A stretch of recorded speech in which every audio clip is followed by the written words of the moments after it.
So, Good stream is afternoon. live. We're live. We're live. My name is Dale We're Rodriguez. live. This is Flobongo Montrotha Cube. I think this one's going to be a doozy because, I don't know, I'm in a funny mood. These guys have been joking around already. Sorry, gentlemen, please introduce yourself, starting with Tony. Tony Stevenson here, co-host of Flobongo Montrotha Cube. And I'm Reub Miranda. I'm bald and fabulous. And to be honest, I have no idea what I'm doing on here, but I'm just going with the flow, really. Okay, thank you. Well, first of all, thank you for being here. For the uninitiated, please could you do the standard? You've done your name, but what do you do for a living? Why do you do it? Who, me? Oh, Tony? Yeah, What? you. Yeah, me. Okay. What do I do for a living? Now, you see, that is a very interesting question. That I'm not too sure myself. I'm using the 2 decades plus that I've had in the hospitality industry, in the food and beverage industry, having worked in hotels and restaurants in the UK and back here in Malaysia. And I am using that to try and help companies improve their customer service levels, regardless of what um, product or whatever they're selling. Because as far as I'm concerned, you can have the best thing in the world, but if your customer service is shite, if your after sales service is shite, you're just not going to make it. And What's the grossest thing you've seen working in hospitality? sorry, say that again. What is the grossest thing you've seen working in hospitality? How, Presumably, you've maybe worked in enough kitchens, or you worked in hotels. What's the grossest how much time have you got? Seriously, how much time? I have you mean, got? roughly an hour. But We covered cockroaches running across We restaurant cover, floors. yes, in we a covered preamble, course. didn't Closest thing I've seen would be, and this, I suppose, this is fairly common. People just getting drunk and throwing up in their food. Um, yeah, I once had a woman spit her burger at me because I can't even remember why she did that. I think I wouldn't give her a discount or something. what did you do to make her I that have mad? no idea, mate. I was being polite and to be so nice. angry that you give up nutrients. Well, I You know what I know. mean? That's a level of petty and I disgust mean, who spits that most people don't who achieve. spits a burger, right? Yeah, I got a burger spat at That's me. a waste of a good It burger. is a waste of a good burger. I've had a chair around my head, which led to a concussion. I've seen a few suicides. Yeah, it's been interesting. It has been an All right, interesting. let's take it in a more fun question. What's the funniest belly laugh moment that you've witnessed, again, because of hospitality, because of guests, because of Okay. customers? There must have been some amazing moments. There have been. I've got there are two that spring to mind, and I'll give you the condensed version of them. The first one, I walked into the outlet like 5 minutes after they'd opened, and this woman was sat at the table and she was waving her hands, like trying to land an airplane. And I went up to her and I said, "Yes, madam." And she said, "I have been waiting 20 minutes for my coffee. Where is it?" And I said, "That is impossible because the outlet's only been open for the past 5 minutes." And she said, "Well, I was sitting outside and waiting, and the door wasn't open, so I couldn't come in." I was like, I just walked away, man. I just walked away. And the other one, I will never forget this one. It's like about 7, 8 p.m. in the evening. I'd been there since like 8 a.m. in the morning. I thought, right, I'm gonna go home. I see this dude walk in with a huge wad of cotton and a bandage over his eye. I thought, oh, this looks interesting. I thought, no, I'm not going to get involved. I heard him say to my assistant manager, who actually wasn't very bright, bless him.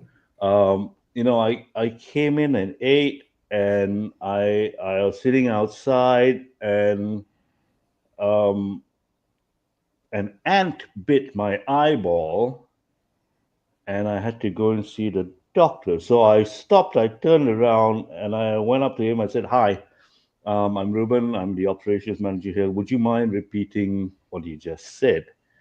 So this dude, he was sitting outside. We had tables outside. This was in the mall, right? So sitting outside, he was under a tree. An ant fell off the tree.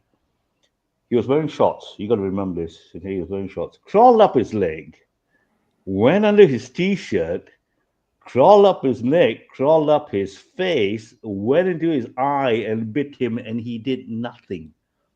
He did nothing to stop the ant moving. Just watched it unfold. Yeah, exactly. Yeah, just like, oh, look at that. Literally. Yeah. So I just looked at him. I was biting my lip because I really didn't want to laugh in his face. And I said to him, I said, okay, what do you want us to do about it? He goes, well, I think you're responsible. I said, actually, no, we're not, because that outside area is maintained by the mall. I said, had you slipped and fallen inside on a wet patch without a wet floor sign, then yes, we would have been responsible. Outside, bring it up with the mall. And he goes, okay, I'm going to speak to my lawyers about it. I said, by all means, you do that. I'll be speaking to our lawyers about it as well. And then the clincher is, he goes, look, I tell you what, just give me a free dinner for the next couple of days and we'll call it even. And I went, nah. I just want a black card. I just want a black card. Yeah, free lifetime food. Black card, free lifetime dinner. And I was like, no, that's not going to happen. So yeah, that was kind of funny. Actually, that dude with the ant, I'm never going to forget him. Because on the way home, I was actually laughing hysterically. Yeah. At what point does personal responsibility come into this as well? Like, who lets an ant crawl up on their face from their leg? That's a long wait to allow that exactly to happen. right. That's ridiculous. Most of us would be like, shoot. Exactly. Exactly. I mean, okay. I won't even say the food was that great that he completely lost focus and didn't feel the ant. Must be that, yeah. He saw his opportunity, didn't he, to try and get free food at your wonderful establishment, Reub. Exactly.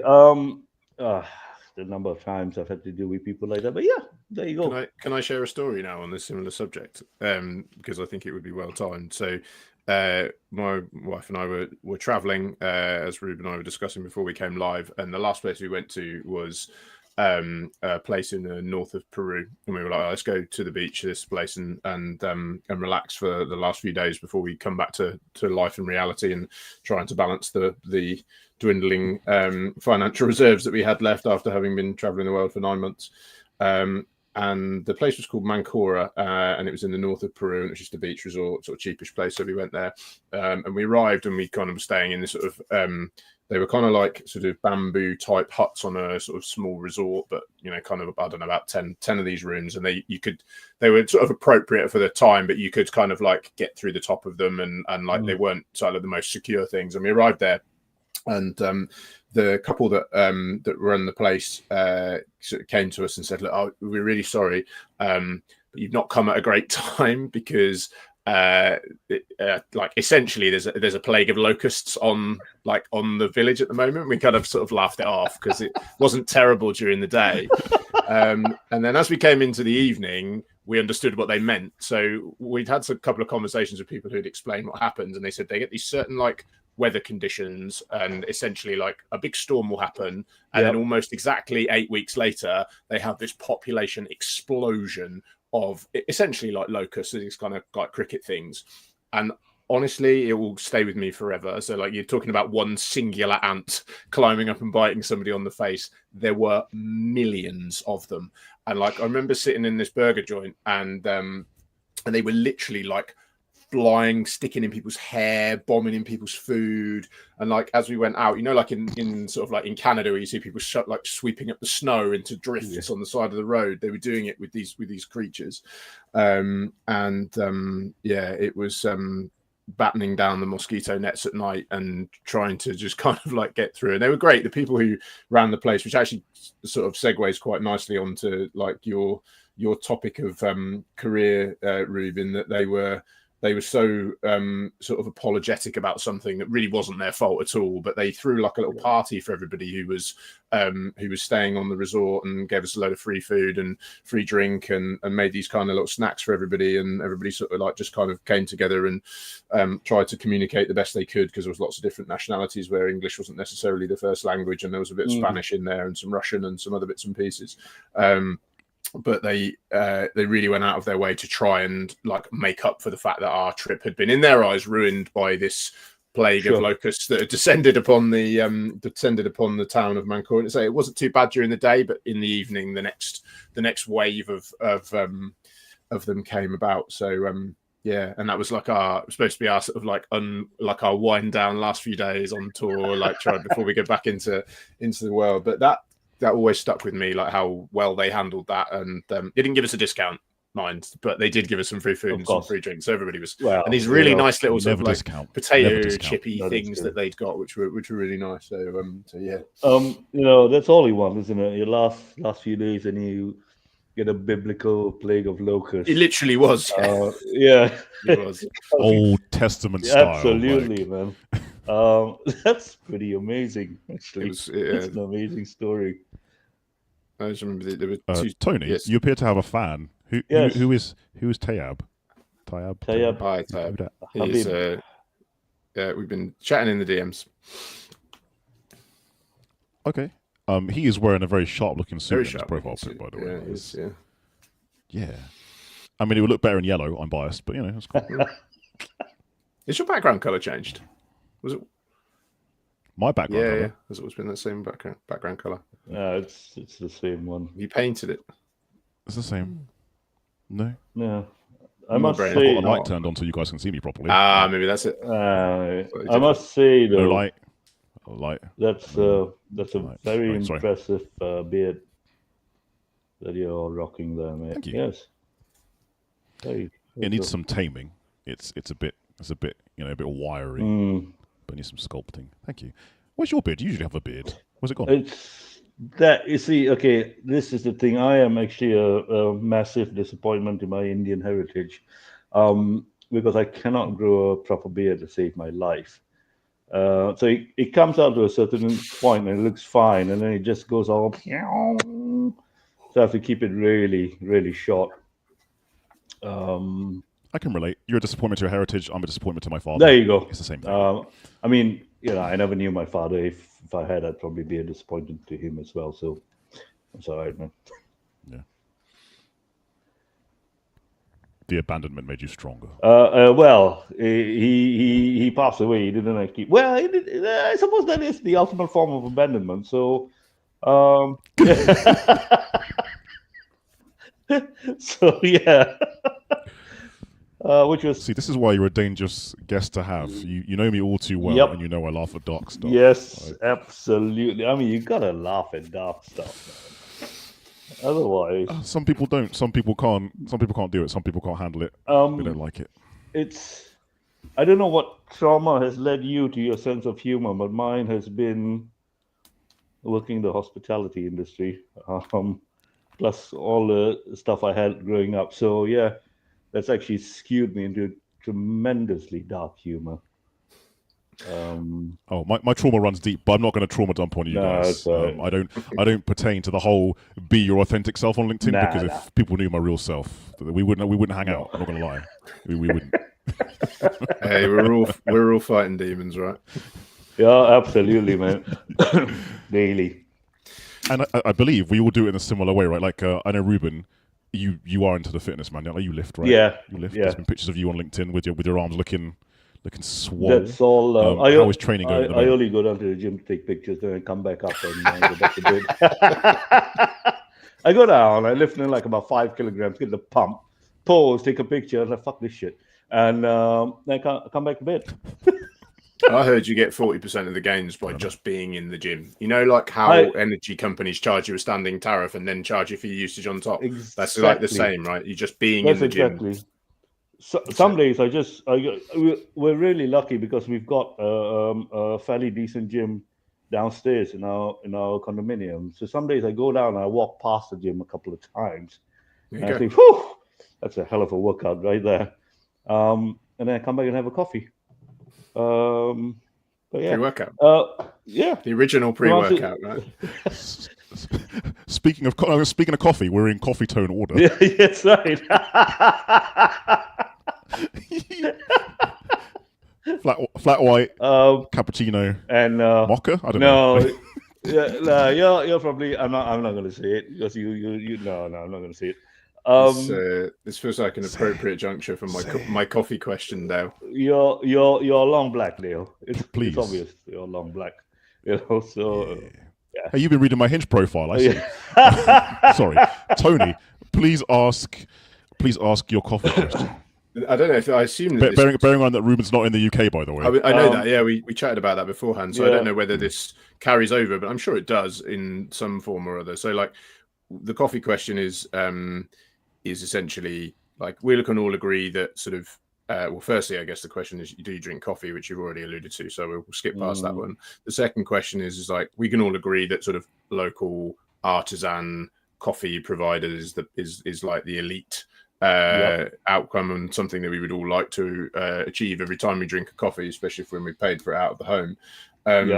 If that isn't available and you are stuck with the giant coffee chains, which one will you go for, and which one will you avoid? And it may be different. It may be different in KL, right? I guess you got Starbucks. No, I think I would try as much as possible to avoid Starbucks. But you see, we're actually really lucky because I remember when I was in the UK, however many years ago that was. All the small independent places were getting bought over by the chain. So at one point, Cambridge had 4 or 5 Costa coffees. Do you really need that many Costa coffees in a small place like Cambridge? Exactly. No, we are quite fortunate in that we do have a lot of independent coffee places that serve amazing coffee for a fraction of the price that Starbucks charges, even Costa for that matter. And worst comes to worst, we've got, Tony, I don't know if you remember this or if you ever went to one. We've got a lot of places called mamak shops, which are run by Indian Muslim guys, and they sell everything, man. They've got flatbreads, they've got dosas, they got fried meat, fried rice, everything. Okay, and they also do coffees, iced coffees, Nescafes, teas, which they hook you with by pouring a shit ton of condensed milk in. That was what I was about to ask you, and as we were talking about this, it came back to me about the condensed milk. Yeah. Yep. Which is so bad for you, but it's so bloody delicious. I love condensed milk. Yeah, I know, right? I haven't had condensed milk for a long time. And when I was a kid, we used to get a slice of white bread, condensed milk on it, and drizzle Milo. And whoa, that was Milo. What's Milo? It's a brown people thing. Yeah, it's like I think hot so. chocolate with Ovaltine. Yes, exactly. So it's kind of like a fortified chocolate drink. Which was on bread. Yeah. Oh, yeah. Just But if I remember, isn't condensed milk is like thick? Yes. Yeah. Whereas the condensed milk in the UK is like a thinner. No, but what you guys have got. You're talking about evaporated milk. Yes. No, that's what I yes. You're right. Yeah. Which is absolutely pointless. Okay. Pointless. Just straight up. You gotta say that. This is such a great question. It opens such wonderful lines of communication and goes deep on it. This is It's because everyone has thoughts and opinions on coffee, whether you drink it or not. Correct. Whether you whether you like granules or not. Well, actually, they don't count. They but don't like, yeah, count. everyone's got an opinion on coffee. Especially, I've got a friend of mine who works in the coffee industry, and his company in New York have released a $50 cup of coffee. What? $50. Is that What's in it, man? US dollars, not Jamaican dollars. What's in it? The cappuccino. Yeah, Is is that the? No. It's something different. Hold on. I've tried that coffee. Luwak coffee. I'll put his name. The tried Luwak, that yeah. coffee.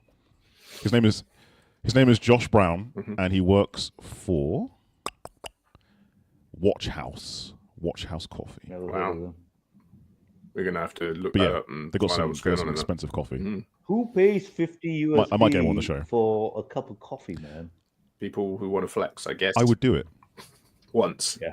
Not for the flex, for the novelty. Yeah. For the novelty, I'd be like, 50 quid. Like, who wants to have coffee that's gone through an animal's digestive tract? Well, like, it doesn't sound you appetizing, know, but I've drunk that coffee and I didn't care for it, if I'm honest. know me, and they are so freaking expensive here. It's unbelievable. It is unbelievable. You know, the first time I ever walked into a Starbucks was in the UK, and all I wanted was a coffee, right? That's just a coffee. And I stood there staring at the things, whatever they had, and I felt like crying. I said, I don't understand any of this shit. You know, you gotta understand. Small town boy, you get dumped in Cambridge of all places. I'm like, what the fuck's this? I just want a coffee, just a white coffee. They went, you want a cappuccino? Yes, fine, I'll have a take cappuccino. that. I recognize Yeah, that now. give me a yeah, I recognize it. And it was shit. Starbucks really is. I'm sorry. Anybody who's listening this to might this, make you feel happy. tell me.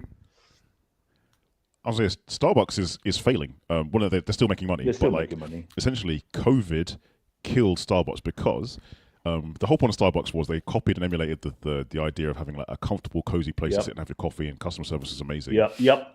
COVID kind of prevented that, so they started doing takeout coffee and ordering on an app. Yes. But without the environment of going for a nice coffee, right? Yes. So now you've got a place where you're paying for Starbucks prices without the experience, and just like, why would I go pay for expensive coffee? They have a real problem where people aren't going to Starbucks anymore to have that experience because they don't have it anymore. They got rid of it. They got rid of their spaces. They got rid of the comfy sofas.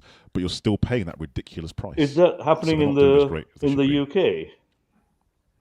It's happening in the world, across the world, because they took away the comfy coziness because of COVID, made it, again, drive-throughs, for example. Yep. But they never lowered their prices for the drive-through experience, so they're still charging for expensive coffee, but that's no interesting experience. because Starbucks here,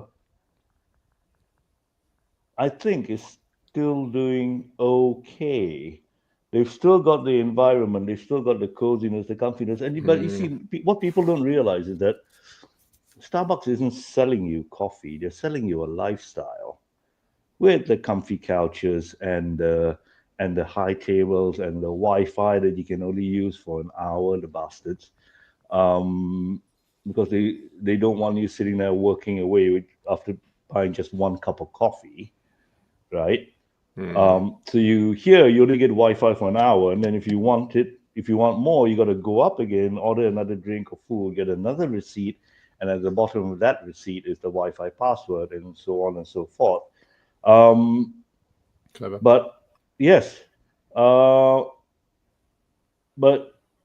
I'd only have a Starbucks if there was literally nowhere else to go, and if I was gagging for a coffee. Hell, I'm happy drinking freeze-dried granules, man. I'm not a coffee snob. Over Starbucks? No, yes, absolutely. Nah, fam. Yes, absolutely. We can't agree on this. Freeze-dried coffee is not coffee. It's absolute fine. It's not as trashy as Starbucks or Starfucks, as I like to call it. So, needless to say, if Starbucks ever need training on customer service, you're probably not in the running. No, you know what? Anymore. They don't need it. They don't need it because one thing I will give them is that they train their staff amazingly well. Their baristas are all incredibly trained. Any Starbucks outlet I've ever walked into in this country, and they're all tip-top. They really are.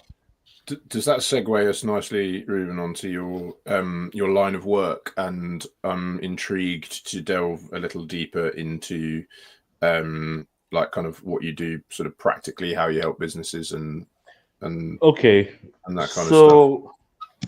No, I don't want to take it too serious for too long, but you know, I am quite intrigued actually. I will keep it short. The template is actually pretty simple. And it actually can be done online as well. Like you, Tony, you come up to me, you say, I've got a few retail shops, I've got a couple of cafes or whatever, and I'm getting a lot of complaints about the customer service. I say, okay, fine.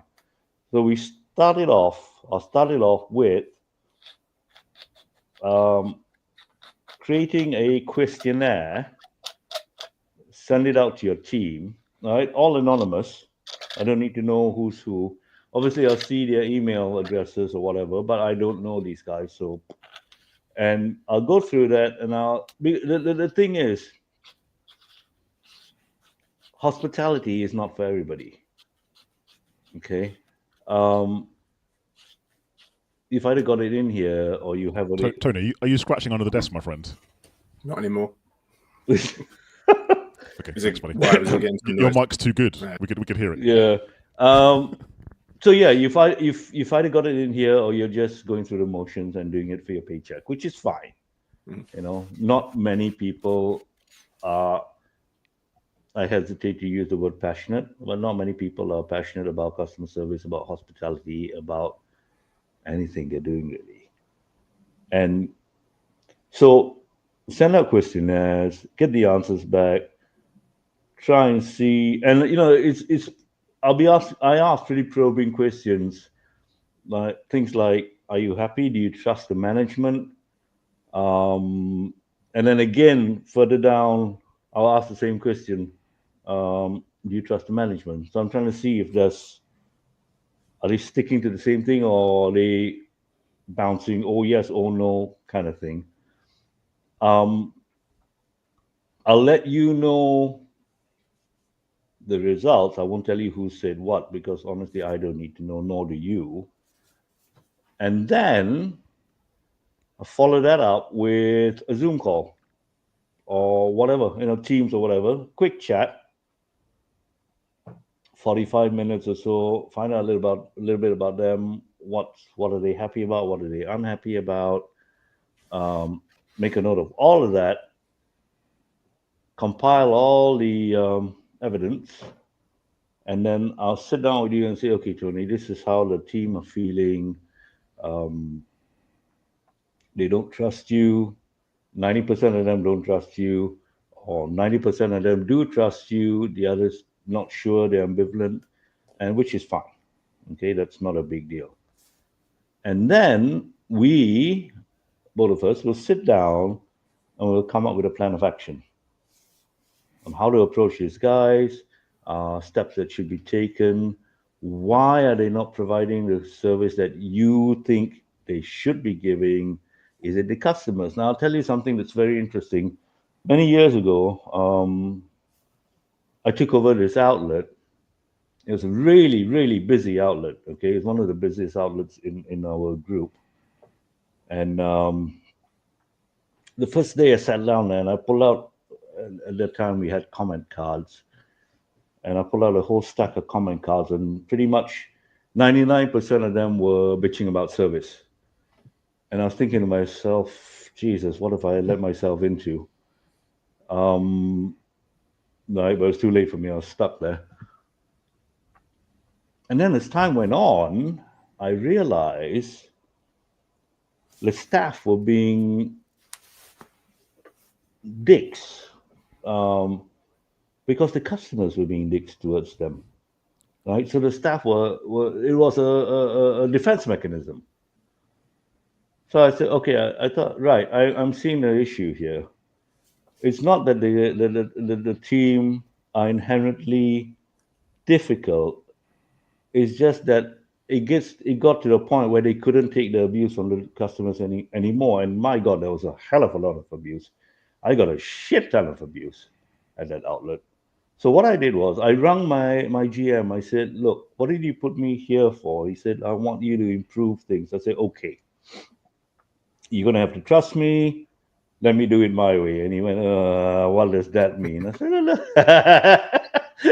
I said, look, let me do it. Give me about 6 months. He goes, okay. So I took a huge risk. And whenever a customer was unruly or they were being rude with no good reason, I used to ask them to leave. I just kick them out, basically. And I tell them, we're not going to serve you. Please don't come back. And if the staff was being um, rude or whatever, I'd pull them aside and I'd say, look, you got to stop this shit. This is not how we do customer service. So over time, they saw that I was actually quite fair. I'd bollock the staff if they were being stupid. Um, and really, I'd bollock the customers if they were being unfairly rude to my guys. And this is the thing that really gets me. It's just food. It's food. Mistakes happen. Shit happens. It's just food. You're not. I'm not operating on you. You're not going to die on the operating table. It's just a meal. If you ask nicely, if you tell us nicely, we will bend over backwards to sort the issue out. Um, but if you're going to start effing and blinding, you're going to get kicked out. And a lot of managers here, they don't have that authority to do that. So they get abused, the team gets abused, and at the end of the day, nobody's happy. So we'd go through all that, Tony. We'd talk about all the instances that you've seen, why you think they're unhappy. I'll tell you why they think that they're unhappy, why they are unhappy, and then we'll come up with a game plan. And nothing is going to happen in the first 6 months. Nothing. It's going to be a very slow, oftentimes painful process, but it's worth it. It really is worth it. And all of that, I mean, if you want to fly me over, come and see you and spend time in your island, woo, who am I to say no? Um, if you save a shit ton of cost, we can do this all online. And that, in a nutshell, is what I do. Um, Do you think please, the training and support that you provide to specifically retail and hospitality could be transferred to other sectors? absolutely, absolutely. And I say this with great confidence because you're selling houses, you're selling cars, you're selling speedboats. It's people, isn't it? It's people dealing with people. Your product is actually a secondary thing. You can have the best food, the best drinks, the best ambience, the best car, whatever, man. But if your salespeople aren't trained, you're not going to make any sales. If your salespeople don't care, you're not going to make any Okay. sales. Follow-up question. Please. Are there any particular sectors, verticals, or possibly even establishments that are worse for customer service than others? Like, have you gone, man, anyone who sells burgers, they're always the hardest to crack. But anyone who sells drinks, they're way easier. Just, I exaggerate. No, I but know. have you found that? There's certain Um, patterns. Here, obviously, I can't speak about what's happening over there, but over here,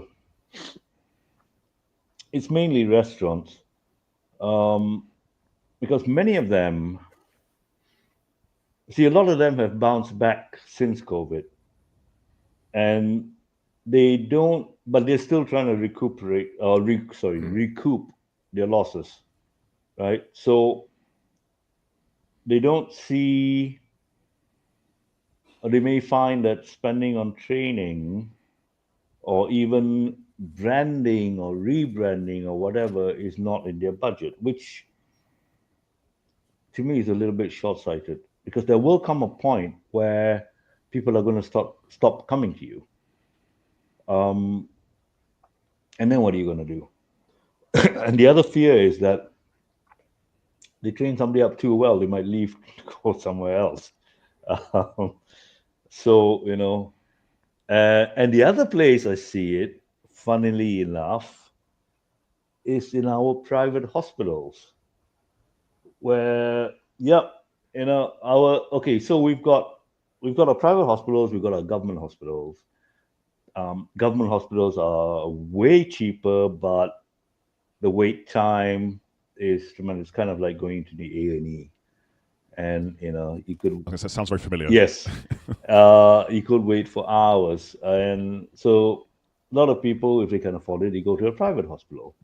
They're obviously more expensive, um, and for me to say you get a better quality of doctor, I don't think that's actually fair to say. Our government hospitals have got amazing doctors. It's just that a lot of people don't or can't afford to wait. They want to get seen too quickly. So I've gone private several times.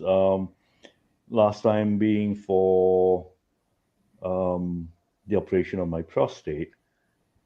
And if you go in for something simple, like you need, you want to go for a checkup, you want to get your bladder checked or whatever, you got to go up to the reception counter, and the first question they ask you is, how are you going to be paying? You using insurance, or you paying for this yourself? And I'm thinking, coming to a hospital is not a fun thing. People do not enjoy going to a hospital. And the first question you ask them is, after asking them which doctor they want to see, you follow that up with how you're going to be paying. And they really need somebody to look at their script, because I've bitched to the doctor several times about it. And he goes, there's not much I can do. It's all, the higher ups. I say, well, so every industry, regardless of what it is, um, you know, even if you're running a happy ending massage joint, um, they all could and would benefit from a little bit of training. It's Okay. just, Two questions. please. Complete non sequitur because I'm distracted by your attire and your background. Right? Which is your favorite Star Wars movie, and which character in Star Wars would you punch in the face if you could get away with it, no repercussions?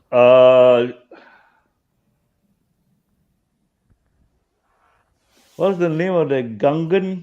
Jar Jar, was it? You punch Jar Jar Binks in the face. Yeah, definitely. I'd punch him in the face and kick him in the nads, man, if he had any nads. Um, favorite film? Two. Okay. Empire Strikes Back and Rogue One. The rest of them I saw because it's Star Wars. Um, but nah. I mean, A New Hope will always hold a special place in my heart, because I still remember I was about 8 or 9 years old, and I was sitting in the cinema going, wow. And there began my love for Star Wars. I'm such a nerd. Um, but The Empire Strikes Back was darker, far superior. Return of the Jedi was just, I didn't even know what that hot mess was. Um, and the rest of it, the prequels, nah. Nah, I mean, No. nah. Okay, Obi-Wan was cool. Anakin was, actually, no, I take that back. No, I wouldn't punch Jar Jar. I'll punch Anakin in the face. Because Yeah. yeah, Why is all he this? could say was, "I don't like sand." Jesus Christ, man. um, there was too much build up for him. Everybody expected a lot more from him. However, he was a lot better in Ashoka, and he was pretty amazing in Kenobi, the TV series. Um, and yeah, so Fair play. I'm not really a Star Wars kind of person. I know I should be because of my geeky persona. But I find that I only appreciate it. I find that quite amazing, actually. I know I should be. Don't get me wrong. I get where it sits in the pantheon of cinema history. Like, it is the archetype. So many things reference it. So many things borrowed from it. But I've never really enjoyed it. Wow. Yeah. I don't think I we. can take it or leave I it. don't I think know, we can be controversial. friends anymore, Dale. That's. You made the assumption we're friends in the first place. This is true, actually. This is true. Would it help if I chimed in with that I've never watched it? Oh, Jesus Christ. That would No, bail. that didn't help at all. That would bail you out. We could both mutually hate you. Yeah, What's I wrong mean, with you? Jesus, what is wrong with you, Let's Tony? attack him. Come on. How do we? Hold on. Let me fix this. Let me just single him out. Remove. Yeah. Mr. Stevenson. Mr. Stevenson, Jesus. defend yourself now. Really? How have you never watched Star Wars? It's actually not true. I have watched. I have watched some of Star Wars when I was too small to remember it. Right, so I know I have watched it, and I'm sure if I watched it again, I'd be like, "Oh, this reminds me exactly what happened," but like my brain's phased it out. Yeah. And it's been on my list, but it feels like such a mammoth task because there's so many of them to watch it that I just haven't like got round to it yet. I'll tell you, Tony. It's just if you're gonna do it, just watch the first three. Okay. Forget And that's the about first sequel. because there's two orders you can watch it in, right? You can either watch it in the orders they were released and the orders that it actually happened in chronologically. Watch it in release. Watch it in release order. And do they have release order? And do they have names for the two different orders? There's like, I remember asking a friend of mine who was really into it as I sort of geared up to approach this project, and he was like, "Oh, this is the release. The second batch of release are just basically known as the prequels." Which is I can't even remember what they're called now. But yeah, watch Attack of the Clones. Attack was it? That was the last one, I think, which is not bad. I think the last of the prequels. I mean, seriously, anything with Ewan McGregor and Samuel L. Jackson in it can't be that bad. But yeah, watch the first three: A New Hope, Empire Strikes Back, and Return of the Jedi, and watch Rogue One, which is a complete standalone, but it references the events of the first Star Wars film. So that is actually very, very good. Tony, I can relate to your hesitation, right? So there's a show. I'm an anime fan, right? And I've watched many anime, right? There's one that's considered like in the top 5. It's called One Piece, right? And it sits there with Dragon Ball Z, Bleach, Naruto, and like some of the other famous ones. The problem with One Piece is, right, it started in 1999 as an anime. It's still going. I haven't started watching it because I'm like, I'm too late for this, and I'll wait for it to finish. Could you imagine 1999? Yeah. I think it's got like 3,000 episodes. I'm just like, I can't start that because one, I could never catch up. Well, if I do catch up, I'm wasting 3 months of my life. Like, it's absurd. So I can kind of get your hesitation, but the difference is, Star Wars isn't as long as 3,000 Yes. episodes of One Piece. Yeah. I was watching. I can't remember what it was. Some program the other day, and they were talking about Coronation Street and about like going back and watching Coronation Street from the beginning, right? And like catching up on it. So I was like, ChatGPT, like how many episodes have there been? I think ChatGPT was off, right? Because I'm not 100% sure this is the case. It feels a lot, but ChatGPT reckoned there were 6 episodes a week on average for the entire duration of Coronation Street, which I thought felt like a lot, given that there's only 7 days in the week. It didn't feel like it was on every single night, but I could be wrong because I don't watch it. But it worked out that it was like 450 days of constant watching with no sleep, no showers, no food. Maybe you could eat while you watched it, right? But yeah, like a year and a half, basically, or over a year of just solid doing nothing other than watching Corrie to catch up with where it had been. So yeah. Is that all? Because Corrie feels like it's been on 50, 60 years or something like that. Yes, right? exactly. Corrie, EastEnders, all of these. Wow, okay. But then if you worked it out, so then if it was 420 days, right? So say you just dedicated like your working day to it of 8 hours, that times it by 3. So there's 1,200 days and nearly 5 years worth of constant watching if it was just your job to watch Corrie. So that's maybe pretty amazing, man. maybe that ship has sailed, right? ChatGPT, can you summarize Corrie for me in 500 words from beginning to end? Well, I can summarize any soap for you, right? It's plausible real life situations, but everyone makes the worst possible decisions. Absolutely. Every week. Concentrated That is vastly into one very small geographic area. Yes. Like they're always relatable. You can dip in and out of soap. You could watch it, and like a week two, you kind of know who the characters are and what's kind of happened. But it will always be a case of something happens. It's kind of like real life, but someone chooses to do the worst possible thing to create some kind of drama. They never make a wise decision. No, ever. Well, if they did, they wouldn't have an episode, would they? So it'd be boring. Nothing would happen. It would be boring. I find them quite difficult, right? So so when you come to a series late, right? So my favorite is to time the end of the box set so that you're watching like the live episodes as they happen in the last series. You've just timed it perfectly, so you've caught up on everything. Because I don't like waiting between series for things, right? But what you then get is this strange concept of like rapid aging of people, which I find really kind of like upsetting, right?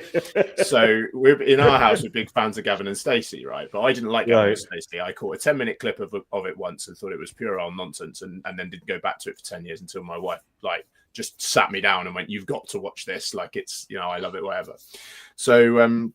So then what happened was I like missed all of the beginning bit where they're all young, and then obviously then you come into it in the middle and then watch it, and then they've got those last 2 episodes that have obviously happened over the course of the last couple of well, what I thought was 2 years turns out it was actually 5 years between the last 2 episodes, which was just astonishing to me when I watched the Christmas special this year. But they age so rapidly, the people in it, because you've like watched 15 years or 20 years worth of like aging in the space of like a year, and it blows my mind. And I'm like, how is this happening? It just makes you feel really uncomfortable, and I can't wrap my brain around it. Like, it doesn't stop me, but it just it's a real interesting like snapshot into how short life actually is when you watch the characters age through the things, and then you think they're like, Smithy hasn't aged at all. If anything, he looks better than he did when he was 25 or however old it was, 20 when the series started. But I've got to admit, I've never seen an episode of that at all. Just like I've never watched an episode of Game of Thrones. Yeah. Everyone's got these things that like things that everyone's watched that they haven't watched, right? Yeah. Star Wars. That was. I did. Yeah. Well. I do find it very difficult to wait between series though nowadays, especially when you're trying to catch up on something. So I would always rather wait. Well, once it's got going, I'd rather just wait till it finishes and then watch it all in one go. We're spoiled now, aren't we? I say we three are all old enough to remember when that wasn't possible. I know. You got to wait. When your show came on a Thursday or a Friday, and then you had to wait. Yes. Right? Or even better, you couldn't even see the description of the show on the TV. Exactly. You had to have a physical piece of paper. Yes. Say, this episode, so and so might have a visit from so and so. Yeah, I know. Right? Insane. Yeah. Insane. And now I was like, yeah, no, and now we've got. I rewatched some Friends recently. Oh yes. Sorry, the show Friends, right? And like I watched it, I was like, so much of this story wouldn't happen if it was set today. Like there's episodes where they're like, I don't know, someone wants to go to the movies, right? And then someone's gone to the movies, and they're like, oh, they've gone to the movies, we can't get in touch with them. I was like, no. Nowadays someone will just send them a text message, say, hey, meet up, we're here. Like, but the whole episode is about them like not being able to speak. No. Solved in an instant. Yeah. Just message like, those were good days actually when you weren't always reachable. Yeah. Is it Ed Sheeran who doesn't have a smartphone and you can only get in touch with him by email? Is that right? Yeah, and then I'm like, oh, imagine how good that'd be, and be like, but you have to be Ed Sheeran in order to get away with that. Yeah, people actually care enough to come and find you and be like, Ed, you're on tomorrow night. Remember it's Wembley. Start of 8 nights. Absolute genius, man. That would never work for us muggles. Nah. Like, could you imagine trying to get away with that? It wouldn't work. Nah. It wouldn't work. No. I mean, somebody asked me once, somebody who was my age asked me once, he said, what the hell did we do before smartphones? I said, well, to each other? Yeah, we talked to each other. We went outside. We read more. Because when I was growing up, we only had like 4 channels on the telly, Mm. and I was the official channel changer. I had to get up and go, Oh yeah, yeah. Remote controls, yeah, or like if your yeah. remote control broke, you couldn't buy another one because that wasn't No, something no, you just had to exactly. wait for the TV to expire. Yeah.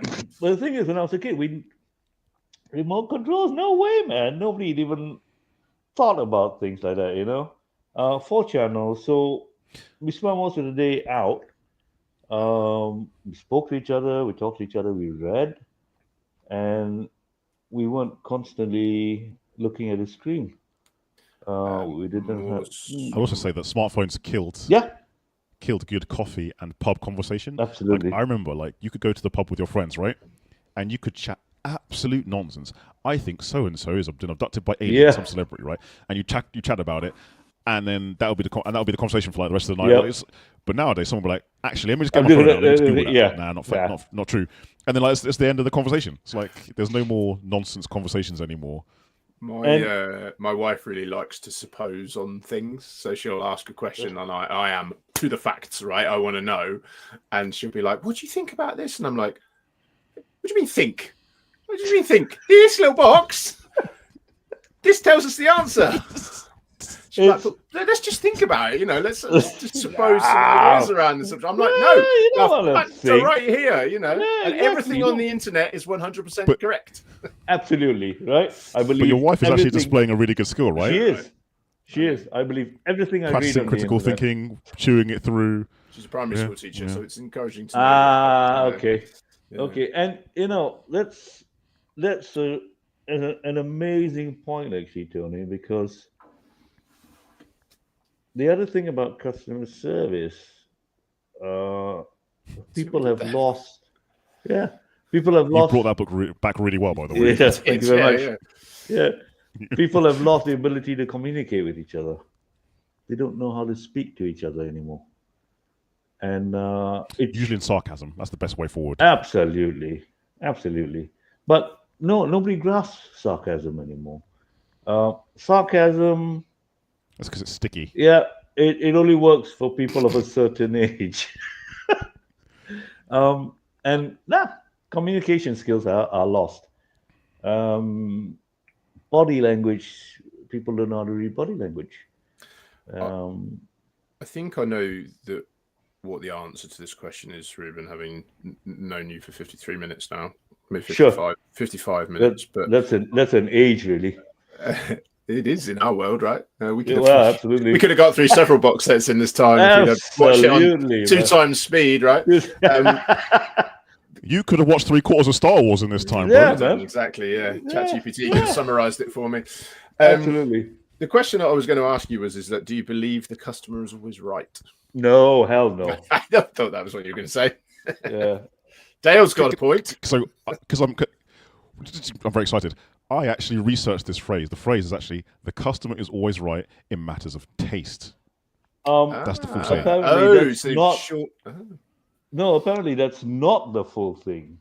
Oh, there's a prequel. There's a prequel. It is a prequel because I researched that as well, and there's a lot of conflicting stories about that. It was said by the dude who started what is it, huge chain store in America. I'm not going to fact check it because of my previous points. I'm just going to let it. Yeah.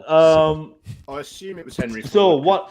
That's usually who they get attributed to if they can't. You don't know who it was. This was a clothing thing, and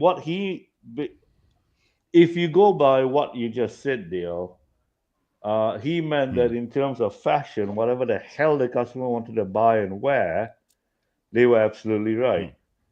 So it looks like over time it has become the customer is always right, and no, I'm sorry, no, they're not.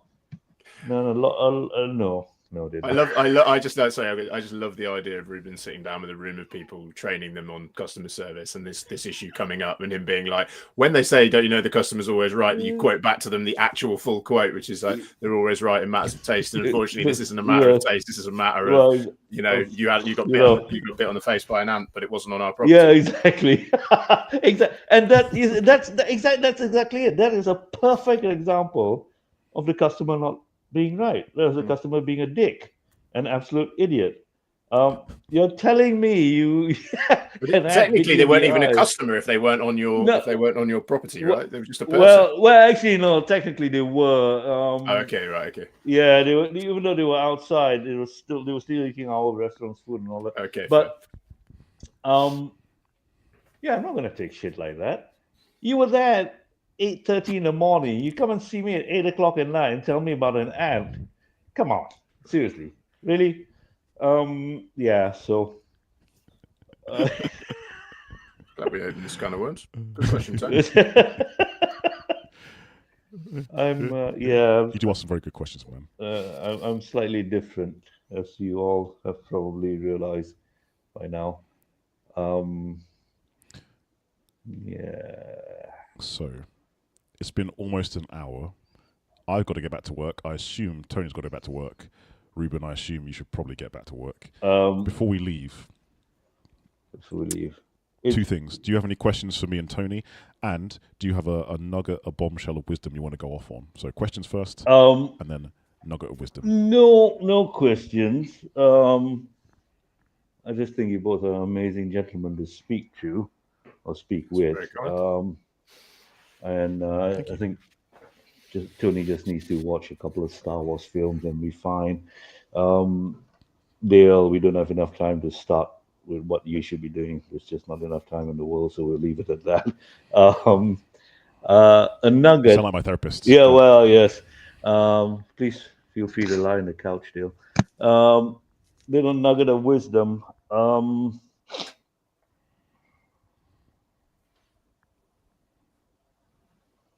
Get the condensed milk in your coffee.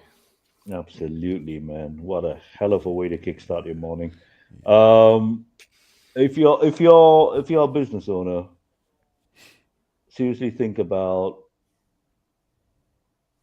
if you've got staff, you need to stop and think about whether your staff are happy, how you're treating them. And it's not a case of letting them walk all over you, because obviously you're gonna have ways you want to do things, and standard operating procedures and things like that. But treat them like people. Don't micromanage. If you're going to micromanage, just let you do it yourself, and trust your people to do what they need to do. If they're not doing what they need to do, be brave enough to have that conversation with them. And if you can't have that conversation with them, let me know. I'll have that conversation with them. But basically, get your staff trained up. See your business, see your bottom line.